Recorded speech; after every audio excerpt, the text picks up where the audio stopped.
السلام علیکم ورحمۃ اللہ وبرکاتہ۔ الحمد للہ رب العالمین والصلاة والسلام علی سید الانبیاء والمرسلین وعلی آلہ واصحابہ وعترتہ واہل بیتہ اجمعین، اما بعد فاعوذ باللہ من الشیطان الرجیم، بسم اللہ الرحمن الرحیم۔ ان عدۃ الشہور عند اللہ 12 شہرا فی کتاب اللہ یوم خلق السماوات والارض منها 4 حرم آمنت باللہ صدق اللہ مولانا العظیم۔ آئیے ہم اور آپ اپنی اور ساری کائنات کے مرکز عقیدت، قبلہ اطاعت، کعبہ انقیاد، ارواحنا فدا، بے کسوں کے کس بے بسوں کے بس، جو سبل السلام کے مرشد اعظم ہیں، یتیموں کے چارہ گر ہیں، خلد نظارہ شہر آرزو جان تمنا مرکز عقیدت، قبلہ اطاعت، کعبہ انقیاد، ارواحنا فدا صلی اللہ تعالی علیہ وسلم کی مقدس بارگاہ میں اپنی عقیدت و محبت کا خراج ان الفاظ میں پیش کرتے ہیں جس طریقے سے پڑھاؤ میرے ساتھ مل کر پڑھیں۔ الصلاۃ والسلام علیک یا رسول اللہ، الصلاۃ والسلام علیک یا حبیب اللہ، الصلاۃ والسلام علیک یا نبی اللہ،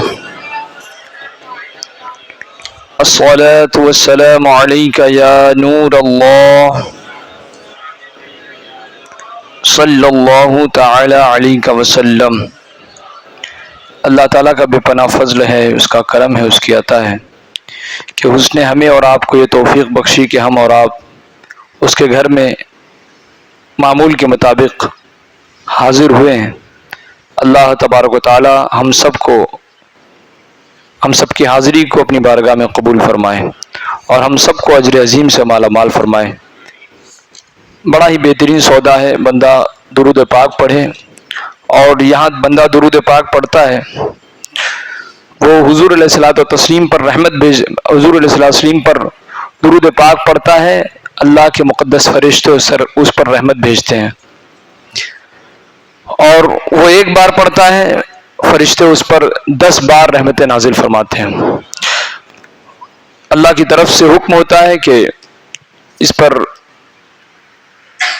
کے درود پاک پڑھنے پر اسے 10 نیکیاں لکھی جائیں، 10 گناہوں کو مٹا دیا جائے اور اس کے 10 درجات کو بلند کر دیا جائے۔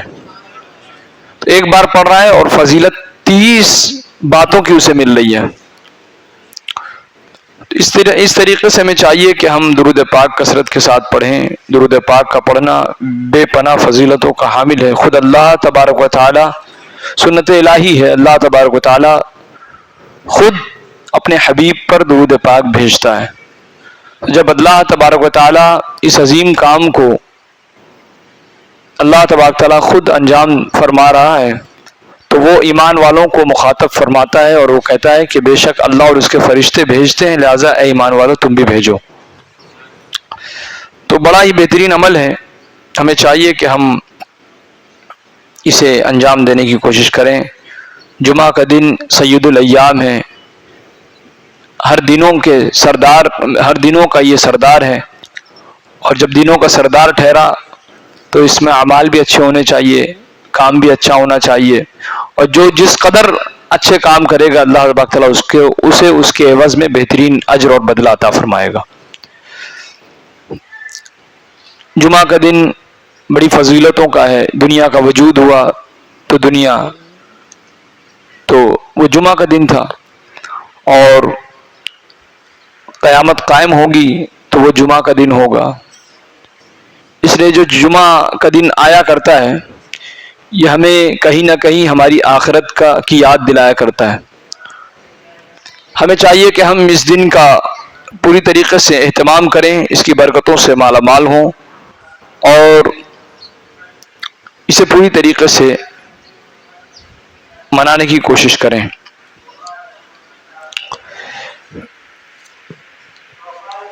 یہ جو مہینہ جس میں ہم اور آپ سانس لے رہے ہیں یہ مہینہ ماہ رجب کا ہے تقریباً، اور نہیں تو اب یہ مہینے میں ہم سانس لیں گے، اور رجب کا 4 جمعہ آپ کو میسر آئے گا، ہر مہینے کے 4 جمعہ ہوتے ہیں، رجب کا 4 جمعہ آپ کو میسر آئے گا، ہو آج اور نہیں تو پھر کل ہے ہی۔ رجب کی بڑی فضیلت ہے۔ ماہ رجب کے حوالے سے اللہ کے رسول تاجدار دو عالم صلی اللہ علیہ وسلم ارشاد فرماتے ہیں کہ رجب اللہ کا مہینہ ہے۔ سرکار فرماتے ہیں رجب اللہ کا مہینہ ہے، شعبان میرا مہینہ ہے، اور رمضان میرے امتیوں کا مہینہ ہے۔ بزرگان دین کہتے ہیں کہ اسی ماہ رجب کو شہر عصب بھی کہتے ہیں۔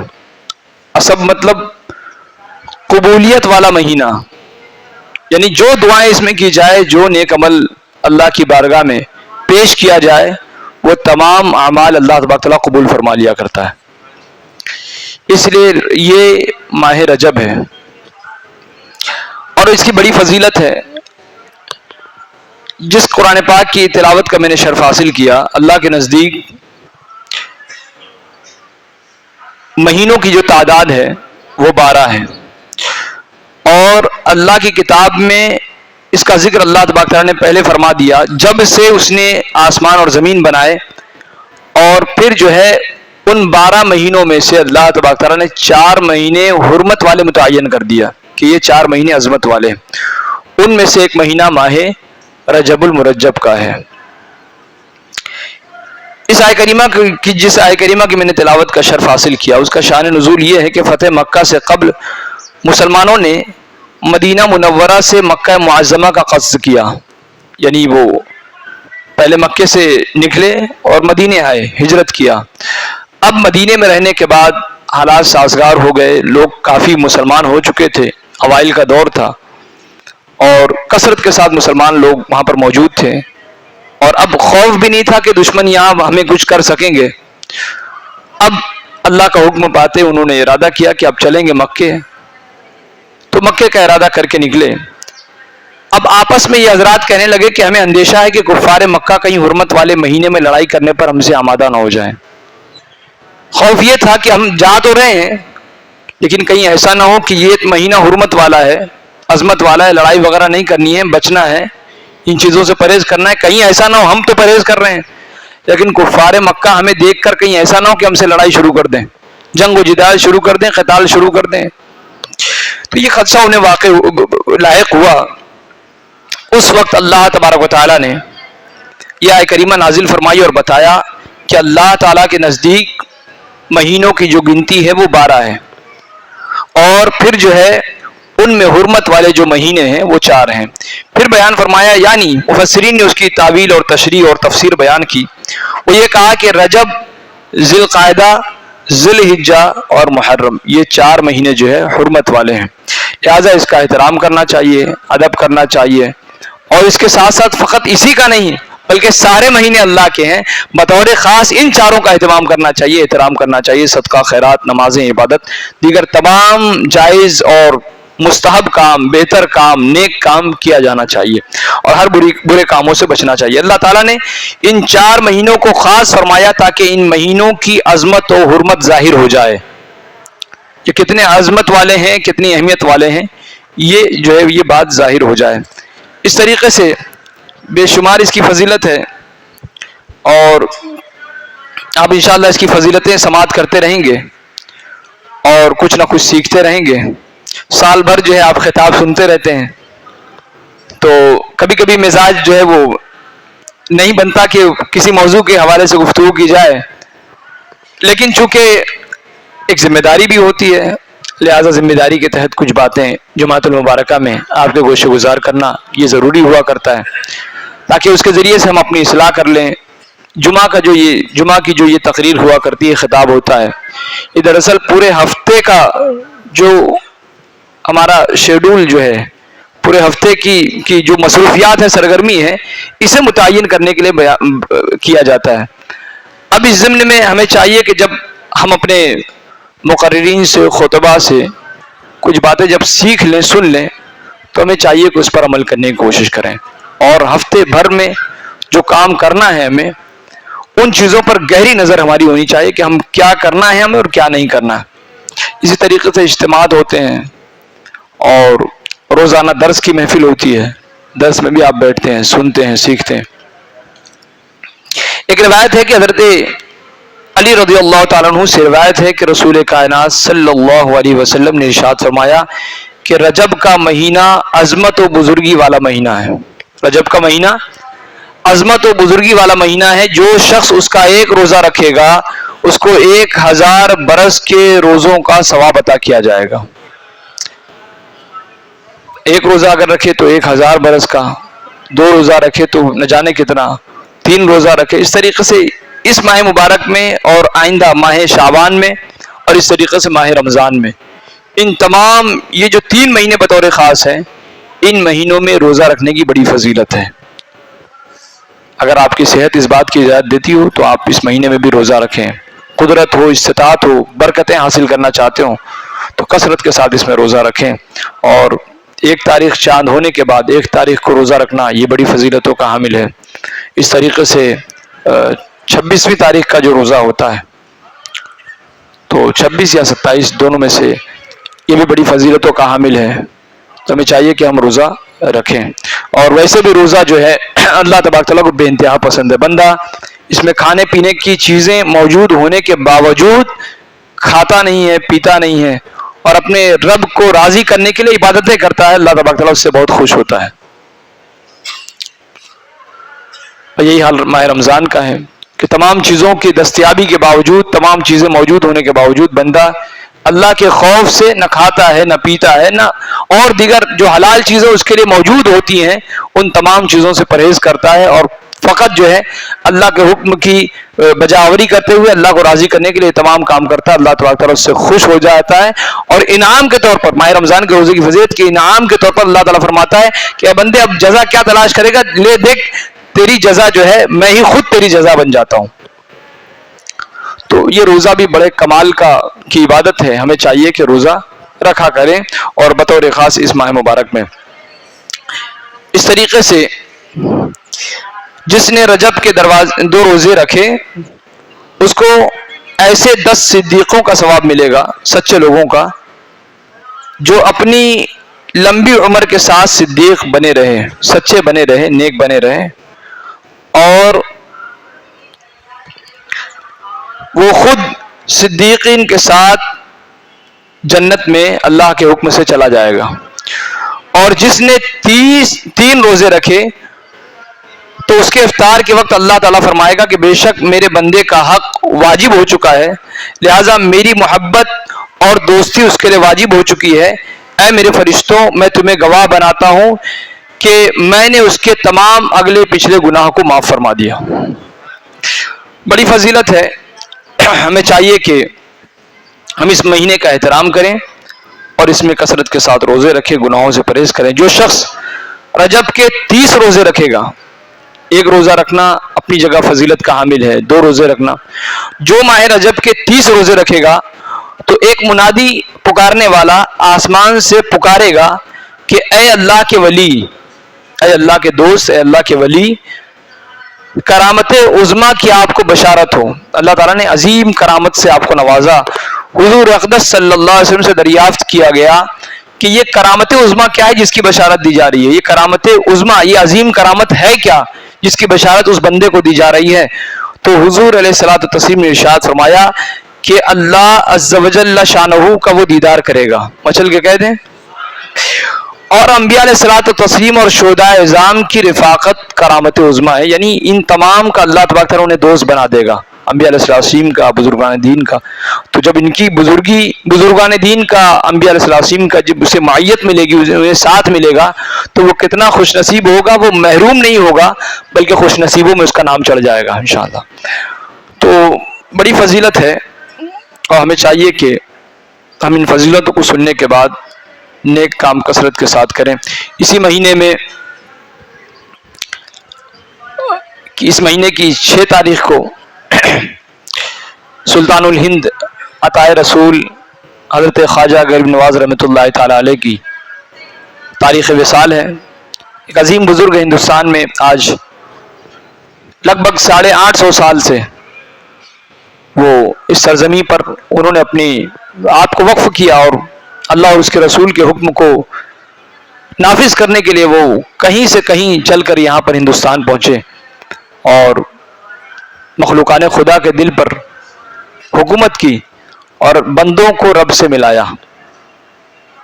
اسی ماہ مبارک میں ان کے عرس کی تاریخ ہوتی ہے.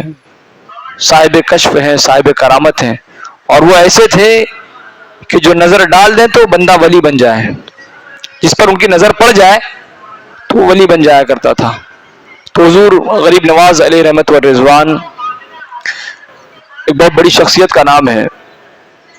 ان کی بھی تاریخ وصال اسی مہینے کی 6 تاریخ کو ہوتی ہے. اور اس طریقے سے آپ واقعات انشاءاللہ اجتماعات میں بھی اور اس حوالے سے انشاءاللہ آپ سنیں گے.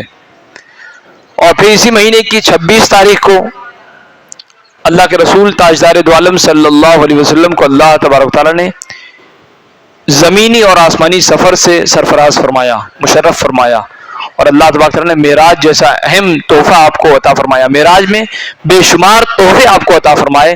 ان میں سے نماز ہے، سورہ بقرہ کی آخری آیتیں ہیں، اور بے شمار چیزیں اللہ تبارک تعالیٰ نے عطا فرمائی. تو وہ واقعہ معراج بھی انشاءاللہ اسی مہینے میں واقع ہوا تھا، اور اس کی بھی انشاءاللہ یاد منائی جائے گی. آپ کے سامنے وہ تمام تفصیلیں انشاءاللہ پیش کی جائے گی تاریخی حوالوں سے. اور ایک روایت ہے اسی مہینے کے حوالے سے کہ حضور علیہ الصلوۃ والتسلیم نے ارشاد فرمایا کہ جنت میں ایک نہر ہے جس کا نام رجب ہے. جنت کی بے شمار نہریں ہیں، تو ان نہروں میں سے ایک نہر ہے جس کا نام رجب ہے، جس کا پانی دودھ سے زیادہ سفید اور برف سے زیادہ ٹھنڈا اور شہد سے زیادہ شیریں یعنی میٹھا ہوگا. جس نے رجب کا ایک روزہ بھی رکھا اللہ تبارک و تعالیٰ اس کو اس نہر کا پانی پلائے گا. یہ فضیلت ہے، تو ایسا نہیں کہ میں کوئی افسانہ سنا رہا ہوں آپ سن رہے ہیں سبحان اللہ کہہ رہے ہیں، یہ حقیقت ہے. اور جو جنت کی باتیں ہیں اس میں ذرا سا بھی ہم کو جو ہے وہ خواب و خیال میں نہیں جانا ہے، بلکہ یہ سمجھنا ہے کہ جو زبانیں فیض ترجمان سے اللہ کے رسول کی زبان سے جو باتیں نکل گئی وہ ہو کے رہے گی. اب تو یہ ہے کہ وہ غیب ہے، ہم نے جنت دیکھی نہیں ہے، دوزخ دیکھی نہیں ہے، لیکن اللہ کے رسول نے فرمایا کہ میں نے جنت دیکھی ہے، میں نے دوزخ کا مشاہدہ کیا ہے، لہٰذا جو میں کہوں وہ تم سن لو اور اس پر عمل کر لو، اسی میں تمہارے لیے نجات ہے. ہم نے خدا کو اللہ کو دیکھا نہیں ہے، لیکن جس کسی نے دیکھا ہے اللہ کے رسول صلی اللہ علیہ وسلم نے خود اللہ تبارک تعالیٰ کا دیدار کیا، دیکھا، تو انہوں نے کہا کہ اللہ ہے اور ہم نے مان لیا،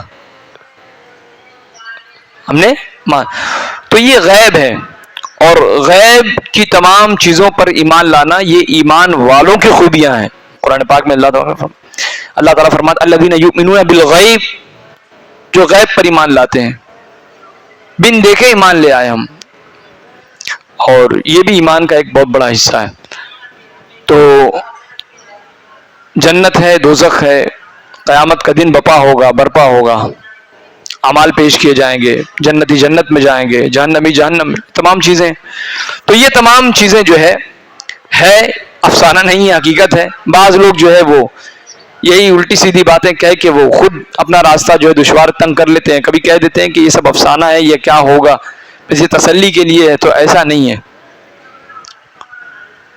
قرآن میں اللہ تعالیٰ نے فرمایا جنات تجری من تحتها الانہار، یہ کہا. دوزخ کا بھی ذکر کیا ہے. یہ تمام چیزوں کو ذکر کیا گیا اس لیے کہ یہ داستان نہیں ہے، کوئی داستان نہ سمجھے، یہ حقیقت ہے. اور جس دن انسانوں کی تخلیق ہوئی اسی وقت جو ہے یا اس سے پہلے جو ہے جنت دوزخ کی بنا دیا گیا. جنتی جنت کے مزے لیں گے، جہنمی جہنم. اس لیے جو ہے قبر جو ہے اللہ کے رسول فرماتے ہیں کہ قبر جو ہے یا تو جنت کے باغوں میں سے ایک باغ ہوا کرتی ہے یا جہنم کے گڑھوں میں سے ایک گڑھا ہوتا ہے.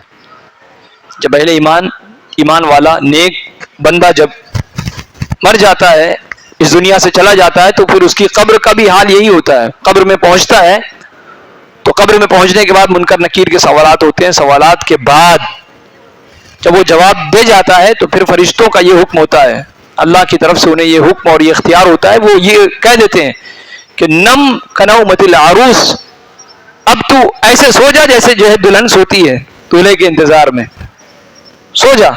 اور پھر اب جب قیامت برپا ہوگی تو پھر اپنی قبر سے اٹھنا. تو اب جب اس کو اب سونا ہی ہے تو پھر وہ کیسے سوئے گا؟ جنت کے باغات، اس کے محلات، اس کی ہوائیں اس کے لیے جو ہے وہ پیش کر دی جائیں گی، کھول دی جائیں گی. سہولیات اسے فراہم کر دی جائیں گی، اور جو دوزخی ہوگا، جہنمی ہوگا، جو نہ سوال و جواب کے مراحل طے کر پا رہا ہے، خود نفسا نفسی کے، تب اس کے عالم ایسے ہوں گے کہ جہنم کے دروازے اس کے لیے کھول دیے جائیں گے، تمام تر عذابات، اس کی قبر کو ہی جو ہے وہ جہنم بنا دیا جائے گا، وہ عذابات ہوں گے۔ تو یہ تو پہلا مرحلہ ہوتا ہے قبر، اس کے بعد باقی معاملات، حشر بپا ہوگا، پھر اس کے بعد جب جنتی جنت میں اور پھر جہنمی جہنم دائمی طور پر چلے جائیں گے۔ لیکن یہ جو اس کے لیے دنیا، اس کے لیے جو قیامت قائم ہونے سے پہلے پہلے کا جو مرحلہ ہے وہ بھی بڑا دردناک ہے، باعث تشویش ہے وہ۔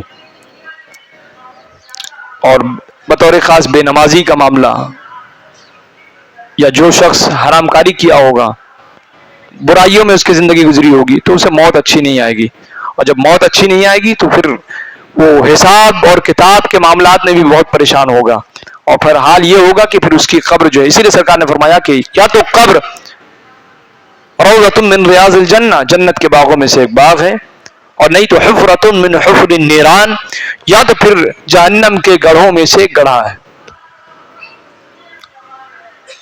تو اس لیے جو ان باتوں کا ہمیں خیال رکھنا چاہیے، داستان نہیں حقیقت ہے یہ، اور جو زبان فیض ترجمان سے صادر ہو گیا، حضور نے کہہ دیا تو کہہ دیا۔ زمین اور آسمان کے نظام میں تبدیلی آ سکتی ہے، لیکن سرکار نے جو باتیں کہہ دی ان چیزوں میں کوئی اختلاف اور کوئی جو ہے وہ باتیں جھوٹ نہیں ہو سکتی، اس پر اللہ تبارک تعالیٰ کی مہر ہوتی ہے۔ اللہ تبارک تعالیٰ فرماتا ہے کہ وَمَا يَنْطِقُ عَنِ الْهَوَىٰ إِنْ هُوَ إِلَّا وَحْيٌ يُوحَىٰ، کہ محبوب اپنے زبان سے کوئی بات نہیں کہتے، اپنی مرضی سے کچھ نہیں کہتے، یہ اللہ تبارک تعالیٰ کی وحی الہی ہوتی ہے، اللہ کی وحی ہوتی ہے جو ان کی طرف بھیجی جاتی ہے، اور پھر حضور فرمایا کرتے ہیں۔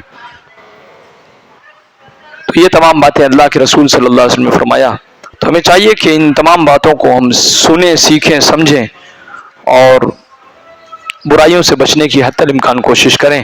یہ مہینہ ماہ رجب کا ہے، بڑی ہی فضیلتوں کا حامل ہے، ہمیں چاہیے کہ ہم اس ماہ مبارک میں نیکیاں کریں، صدقہ و خیرات کریں، توبہ و استغفار کریں، روزے رکھیں، عبادتیں کریں۔ بطور خاص ہماری زندگی کی بے شمار نمازیں جو ہے وہ چھوٹی ہوئی ہیں، سبھی کی تقریباً لگ بھگ کم و بیش الا ماشاء اللہ نمازیں چھوٹی ہوئی ہے، پابندی سے ہم نماز چھوڑ رہے ہیں، اور پھر اس کے بعد حال یہ ہے کہ ہم نوافل کا بڑا اہتمام کرتے ہیں۔ تو نوافل میں مشغول ہونے سے بہتر ہے کہ آپ فرائض، وہ فرائض جو آپ کی زندگی میں قضا ہیں، انہیں ادا کرنے کی کوشش کریں۔ تو یہ اللہ کو بے انتہا پسند ہے کہ بندہ نماز کی فکر کرے، اور جب بندہ نماز چھوڑتا ہے تو سرکار علیہ السلام کا قرار اور چین جو ہے ٹوٹ جاتا ہے، حضور علیہ السلام بے قرار ہو جاتے ہیں، بے چین ہو جاتے ہیں۔ حضور نے فرمایا کہ جعلت قرۃ عینی فی الصلاۃ، کہ میرے لیے نماز میری آنکھوں کی ٹھنڈک بنا دی گئی ہے۔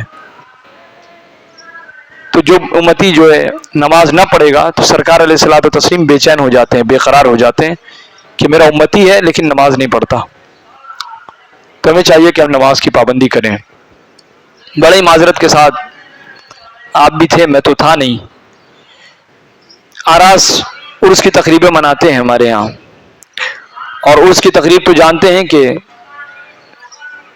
عرس کی تقاریب کی جو سربراہی کرتے ہیں ایک سے ایک جاہل لوگ ہیں، اور قرب قیامت ہے۔ قیامت کی علامتوں میں سے ہے کہ لوگ علماء کو، اہل علم کو، مفتیان کرام کو، مشائخین سلاسل کو، ان تمام کو چھوڑ کر وہ جاہلوں کو اپنا سردار بنا لیں گے، اور حال یہ ہے کہ جاہل جس طریقے سے انہیں رہنمائی کرتے ہیں اسی طریقے سے وہ چل رہے ہیں۔ آراس عرس کی تقریبیں مناتے ہیں، بازار گرم کر رکھا ہے فتنے کا، شرارتوں کا، ڈھول باجے تماشے نہ جانے کیا کیا۔ میں تو کہیں تھا دورے پر، لیکن فون برابر آ رہا تھا کہ آج یہاں یہ بجا، وہاں ڈھول بجا۔ درگاہ دیوان شاہ آستانہ ہے، لگ بھگ 350 سال یا اس سے کہیں زیادہ، یوں سمجھ لیں کہ 350 سال یا تو پھر پونے 400 سال قدیم آستانہ ہے یہاں کا، ہمارے شہر کا قدیم آستانہ۔ جب یہ شہر نہیں تھا، جنگل اور بیابان تھا، ہم نہیں تھے, ہمارا وجود نہیں تھا, تب وہ تھے. سمجھ رہے ہیں آپ؟ بدتمیزی اس قدر ہے ہماری قوم کی, اتنا تک شعور حاصل نہیں ہے, شعور نہیں ہے ہماری قوم کو کہ بزرگان دین کے آستانے پر حاضری کیسے دی جائے, یہ شعور نہیں ہے. ڈھول بجاتے ہیں, تماشے کرتے ہیں, لوگوں کا راستہ چھیک کر رکھا ہوا ہے, جانے آنے والوں کو تکلیف پریشانی, ڈھول بجاتے ہیں, اور نہ جانے کتنی حرام کاریاں ہو رہی ہے. ان کی سربراہی کون کر رہا ہے؟ کوئی عالم کر رہا ہے, کوئی مفتی کر رہا ہے, کوئی اہل علم, کوئی ولی اللہ کر رہے ہیں. یہ صرف اور صرف دنیا دار کر رہے ہیں. چور, بدماش لوگ, گونڈا لوگ, جاہل لوگ ان کی سربراہی کر رہے ہیں. اور لوگ کس کو کہیں گے؟ ارے حضرت آپ تو بولتے ہی نہیں کچھ, ہم بولیں بھی تو کوئی سنتا کون ہے؟ بولیں تو سنتا کون ہے آپ بتائیں. اور بدقسمتی سے حال یہ ہے کہ ہماری مسجد میں نماز پڑھتے ہیں بیچارے. بدقسمتی یہ ہے, سوء اتفاق یہ ہے کہ ہمارے مقتدی ہیں, اور ان مقتدیوں پر ہمارا کوئی کنٹرول نہیں ہے, کنٹرول سے باہر ہے بیچارے. سب کچھ لٹا پٹا کر برباد کر کے پھر آتے ہیں, پریشان چل رہا ہوں. ابے بدتمیز, کیا ضرورت تھی اللہ کے ولی کے بارگاہ میں ڈھول بجانے کی؟ پریشان تو رہے گا ہی. آپ کو میں بتاؤں تاریخی بات, سورہ کہف کے اندر, آپ پڑھتے ضرور ہیں قرآن پاک لیکن سمجھتے نہیں, کبھی کبھی سمجھنے کی کوشش کریں. سورہ کہف کے اندر اللہ تبارک و تعالیٰ نے جناب موسیٰ علیہ الصلوۃ والتسلیم کو, نبی وقت ہیں, عظیم المرتبت ولی ہیں, عظیم المرتبت نبی ہیں, ولایت جہاں ختم ہوتی ہے, صحابیت ختم ہوتی ہے, ولایت کی جہاں انتہا ختم ہوتی ہے, اس کے ختم ہونے کے بعد تب کہیں جا کے نبوت کا سلسلہ شروع ہوتا ہے. اس عظیم منصب پر اللہ تبارک تعالیٰ نے حضرت نبی وقت حضرت موسیٰ علیہ السلام کو نبی کو فائز کیا ہے, اپنا مقرب بنایا ہے. نبی وقت حضرت موسیٰ علیہ الصلوۃ والتسلیم اولو العزم پیغمبر ہیں. اللہ تعالیٰ حکم دے رہا ہے کہ ایسا ہے کہ آج میں چاہتا ہوں کہ تم میرے ایک بندے سے ملو. سورہ کہف میں واقعہ موجود ہے, وہ میں چاہتا ہوں کہ تم میرے ایک بندے سے ملو, وَعَلَّمْنَاهُ مِن لَّدُنَّا عِلْمًا, جسے ہم نے علم لدنی سکھایا ہوا ہے. علم کی قدر کرنا, علم لدنی سکھایا, ہم نے کچھ سکھایا اسے, اور میرا بندہ ہے, وہ میرا خاص ہے, دوست ہے. حضرت موسیٰ علیہ السلام نے بھی خواہش ظاہر کی کہ پروردگار میں بھی چاہتا ہوں کہ ملوں, مصاحبت اختیار کروں, ان کی رفاقت اختیار کروں, تاکہ میں بھی تو دیکھوں کہ تیرے بھی دوست ہیں تو کیسے ہیں. تو اس کے بعد جو ہے وہ آپ نے رفاقت اختیار کی, گئے, ملاقات کی. ایک جگہ اس میں بتائی گئی, میں تفصیل تو نہیں پیش کر سکوں گا, جگہ بتائی گئی مجمع البحرین. وہاں پر پہنچنے کے بعد اللہ کے اس عظیم دوست, مفسرین نے بیان کیا کہ جناب خضر علیہ الصلوۃ والتسلیم تھے وہ, جن کا شمار بزرگان دین اللہ کے ولیوں میں کرتے ہیں کہ اللہ کے عظیم المرتبت ولی ہیں. اور ہندوستان میں بڑی جو بڑے بڑے درگاہ ہیں, آستانے ہیں, وہاں پر حضرت خضر علیہ الصلوۃ والتسلیم کی حاضری ہوتی ہے. وہ اہل دل کا معاملہ ہے, اہل نظر کا معاملہ ہے. ہم اور آپ کیا جانیں گے کوتا نظر کے کون آیا کون گیا. ہم تو آستانے میں انسانوں کو دیکھ رہے ہیں, وہاں نہ جانے کون کون آ رہے ہوتے ہیں. تو حضرت موسیٰ علیہ الصلوۃ والتسلیم کو ان کے نبی وقت ہیں, اور ان سے جو ہے اللہ تبارک و تعالیٰ نے اپنے اس دوست کا ادب ملحوظ رکھنے کا حکم دیا تھا. اور پہلی فرصت میں جب ملاقات ہوتی ہے تو اللہ کے وہ ولی جناب خضر فرماتے ہیں کہ تم میرے ساتھ نہیں رہ سکو گے. ادب بتانا مقصد یہ ہے, نبی وقت ہیں, ادب کا اتنا لحاظ ہے. کچھ خلاف عادت باتیں دیکھی, کہہ دیا کہ یہ کیا آپ کر رہے ہیں, نہیں رہا گیا. اللہ کے نبی تھے وہ. پھر اس کے بعد جب حقیقت حال معلوم پڑا تو پھر جدا ہونا پڑا دونوں کو. وہاں پر بتانے کا مقصد یہ ہے کہ اللہ کے جو نبی ہیں ان کے ذریعے سے اللہ تبارک تعالیٰ اپنے بندوں کا ادب اور احترام بتا رہا ہے کہ جب جانا تو ایسے مت جانا کہ بے ادبی ہو جائے. اور یہاں تو بدتمیزوں کا حال یہ ہے کہ اللہ کے ولی کے آستانے پر پہنچ رہے ہو بدتمیزی کرتے ہوئے. حضرت غوث پاک رضی اللہ تعالیٰ عنہ کے زمانے میں ایک واقعہ ہے کہ ایک شخص گیا اپنے پیر کو آزمانے کے لیے. حضور غوث پاک کے استاد سے وہ ان کو آزمانے گیا تھا کہ ایک ولایت کے کتنے مرتبے پر پہنچے ہیں. پتہ چلا کہ وہ شخص بہت بڑا عالم، اپنے وقت کا زاہد تھا، اپنے وقت کا بزرگ تھا وہ شخص. لیکن حال یہ ہوا کہ غوث پاک کے استاذ کو آزمانے گیا، بے ادبی کر دی اس نے، بدتمیزی ظاہر ہو گئی، ولایت سلب کر لی گئی، ولایت چھین لی گئی، اس سے علم چھین لیا گیا، اور وہ شخص مردود بارگاہ الہی ہو گیا. اللہ کے ولی کے بارگاہ میں رہ کے بے ادبی کر دی، اور حال یہ ہو گیا کہ اللہ نے ولایت چھین لی اس سے. اور ان بدتمیزوں کا حال کیا ہے آپ کو معلوم ہے؟ یہ چرسی بھی ہیں، شرابی بھی ہیں، جواری بھی ہیں، گھر میں ان کی تربیت صحیح نہیں ہو سکی، ڈھول بجا رہے ہیں بزرگوں کے آستانے پر جا کے. کیا ہوگا آپ کا اگر اللہ کے ولی نے بیزاری کا اظہار کر دیا تم سے، تو تمہاری تو دنیا بھی گئی، آخرت بھی گئی. اس کی طرف ذرا سا بھی آپ یہ سوچ رہے کہ انسان ہے، انسانوں میں جتنے مزہ کرنا کر لیا، نہیں، وہ بہت. اس لیے فارسی میں بزرگان دین کا گلستہ دبستہ کے اندر وہ صحبت با اولیاء بہتر از 100 سالہ طاعت بیریا فارسی میں ہے کہ بزرگوں کی صحبت میں بیٹھنا 100 سالہ بے ریا عبادت سے بہتر ہے. یہ تو بیٹھتے نہیں ہیں، ان کو بیٹھنا ہے ہی نہیں، ان کو مزاروں سے کوئی واسطہ نہیں ہے، نہ درگاہوں سے. کیا کرنا ہے ان کو؟ یہ بدتمیزوں کو ان کا حشر کیا ہوگا معلوم نہیں مجھ کو. لیکن آپ ذرا سا بھی سوچنے کی کوشش کریں کہ وہ خاموش لوگ تھے، سنجیدگی کے ساتھ بیٹھتے تھے، پہاڑوں پہ رہتے تھے، جنگلوں میں چلے جاتے تھے ان مخلوق کے شر سے بچنے کے لیے، اور مجمع میں لا کے ان کو پیٹ رہے ہیں ان کے نام کا. اس لیے جب اللہ کے ولی کی بارگاہ میں جائیں تو دل زبان ان تمام چیزوں کو سنبھال کر رہے ہیں. اور ڈھول بجا رہے تھے وہ، اور میں تو یہ تک سنا کہ اب تو وہ میوزیکل انسٹرومنٹ بھی لے آئے تھے. اتنا زیادہ ترقی کر گئے کہ ان کو معلوم ہے کہ عرس ایسے ہی منایا جائے گا تو منایا جائے گا، نہیں تو ایسا عرس منایا نہیں جاتا.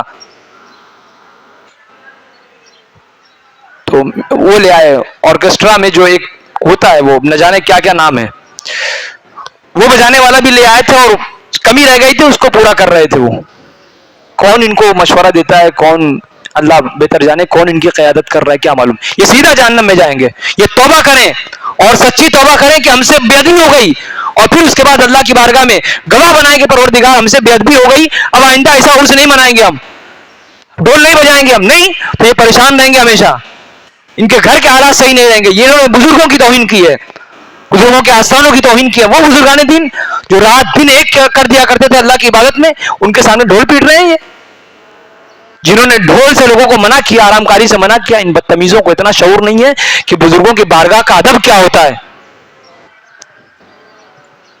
بزرگوں کی بارگاہ کا ادب کیا ہوتا ہے نہیں پتا. یہ عرس مناتے ہیں بیچارے، یہ سنیوں کو خواہ مخواہ بدنام. ہم اب حال یہ ہو گیا کہ ہم کو وہابی بھی پوچھتے ہیں، سنی بھی پوچھتے ہیں، حضرت یہ کیا صحیح ہے؟ کیا جواب دیں آپ بتائیں؟ ان کو کرنے والا کوئی عالم تھوڑی ملے گا کہ آپ کو. اب جو ٹوپی جبہ کبہ پہن لیے وہ عالم تھوڑی ہے ہر کوئی. ایسے بھی کچھ لوگ ہوتے ہیں جاہل گوار جن کو قوم نے عالم بنا رکھا ہے، پہنا ہونا دیا پوشاک تو لگتا ہے کہ وہ عالم ہے، بیچارے پتہ چلا کہ کچھ نہیں ہے، ان کو دین کا ABCD نہیں معلوم ہے. ایسے لوگ قیادت کر رہے ہوتے ہیں ان کی، جھوم رہے ہیں، ناچ رہے ہیں، لڑکی بازی چل رہی ہے، اور پھر اس کے بعد ڈھول بجا رہے ہیں، تماشے کر رہے ہیں وہاں پر بزرگوں کے آستانے پر. ان مقدس مقامات کا ادب قرآن پاک نے ہمیں سکھایا ہے کہ ادب کرو. ان کا ادب کرو گے تو اللہ کے نزدیک تمہارا مرتبہ بلند رہے گا. نہیں جب بے ادبی کرو گے، یہی حال ابلیس کا ہوا تھا. اس نے اللہ کے حکم کی بجاوری نہ کی، جناب آدم کو سجدہ نہ کیا، بے ادبی کی، توہین کی، یہ جملہ استعمال کیا تھا، اور کہا تھا کہ میں تو اس سے بہتر ہوں، وہ مٹی ہے میں آگ ہوں، میرا مقام بلند ہے، یہ تو زمین کی جنس ہے، یہ میں بھلا اس کو سجدہ کروں. اس نے کلمات کہے تھے اور یہ میوزیکل انسٹرومنٹ چلا رہے ہیں. فرق صرف اتنا ہے، اس نے جملے کہے تھے، یہ جو ہے وہ باضابطہ طور پر مزامیر کے ساتھ کام کر رہے ہیں. بے ادبی کے یہ دونوں انداز ہیں. توبہ کریں وہ، اور اس طرح کا اگر آپ عرس مناتے ہیں تو مت منائیں، آپ خدا کے واسطے ایسا عرس مت منائیں. بزرگوں کی آپ کی کوئی ضرورت نہیں ہے. اور بزرگوں کا رشتہ اللہ سے اتنا مضبوط ہے کہ ان کو ہماری کوئی ضرورت ہی نہیں ہے. ہمیں ان کی ضرورت، ہمیں جو ہے ان کی ضرورت ہے، ہمیں ان کی ضرورت ہے، انہیں ہماری ضرورت نہیں ہے. ہمیں ان کی ضرورت ہے، ہر حال میں ہے. جنہوں نے اپنا رشتہ بزرگوں سے توڑ لیا وہ کہیں کے نہیں رہے، ان کا رشتہ اللہ سے ٹوٹ گیا. اور اللہ تعالیٰ خود حدیث قدسی ہے کہ من عاد لی ولیا فقد آذنتہ بالحرب، جس نے میرے ولی سے دشمنی کی اس سے میں اعلان جنگ کرتا ہوں. اللہ تعالیٰ فرما رہا ہے، حدیث قدسی ہے. تو ان بدتمیزوں کو سکھایا جائے، پڑھایا جائے. گھر کے لوگ ہیں تو ذمہ داری نکیل کسیں ان کی، بولے بدتمیزی مت کرو، عاقبت خراب کرنی ہے تو جاؤ وہاں ڈھول بجاؤ، جن کو بجانا ہے جاؤ ڈھول بجائے. آپ بتائیں غیر انسانی عمل ہے نہیں ہے، کوئی مر جائے بیچارہ اس کے آپ جائیں ڈھول لے کر، کیا حال ہوگا؟ اتنی گالیاں سنیں گے آپ، اتنا جھگڑا ہوگا کہ خاندان تک وہ جھگڑا چلے گا، آپ کے کئی نسلوں تک جھگڑا چلے گا، مارا پیٹی ہو جائے گی، خون خرابہ ہو جائے گا کہ پاگل آدمی کہاں سے آ گیا میری میت پہ ڈھول بجانے کے لیے. ہمارے باپ دادا نہیں تھے، ان کا وجود نہیں تھا تب وہ تھے. یہاں پر 350 سال 400 سال پرانا آستانہ ہے ہمارے شہر کا، وہ بھی اللہ کے ولی اور آل رسول ہیں. ادب و احترام نہیں ہے ہمارے پاس. ہم جس ادب و احترام سے جاتے ہیں شاید اس میں بھی کمی رہ جاتی ہے، تبھی تو ان کا فیض ہمیں مل نہیں پا رہا ہے. اور یہ تماشے کر کے یہ کیا بتانا چاہتے ہیں؟ اللہ رحم کرے. اللہ تعالیٰ سب کو توفیق ہدایت دے، ہدایت کی توفیق عطا فرمائے اور بے ادبی سے بچنے کی توفیق عطا فرمائے. اور یہ جو خرافات ہو رہے ہیں ان سے ہم سب کو خود بھی بچنے، اپنے گھر کے بچوں کو، نوجوانوں کو، بزرگوں کو، سب کو بچانے کی توفیق عطا فرمائے. بڑی آفت ہے یہ، آپ سمجھتے معمولی چیز ہے نہیں. بندے کا عمل اکارت کر دیا جاتا ہے، عمل برباد کر دیا جاتا ہے. جتنی نیکی کیا ایک ہی دن میں، ایک ہی پل میں وہ تمام نیکی برباد کر دی جاتی ہے. فاسق اور مردود بن جاتا ہے وہ شخص. یہ آپ خیال رکھیں. ڈھول بجانے والے، ناچنے والے، تماشے کرنے والے، مساجد میں، مدارس میں، خانقاہوں میں، اعراض کے نام پر مزاروں میں یہ جو بدتمیزی کرتے ہیں، یہ اپنے عاقبت کی فکر کریں، نہیں تو نہ جانے کہاں جائیں گے یہ. اللہ تبارک تعالیٰ ہم سب کو عمل صالح کی توفیق عطا فرمائے، برائیوں سے بچائے. دوران گفتگو جو بھی خطا ہوئی پروردگار میرے معاف فرمائے. استغفر اللہ ربی من کل ذنب واتوب الیہ.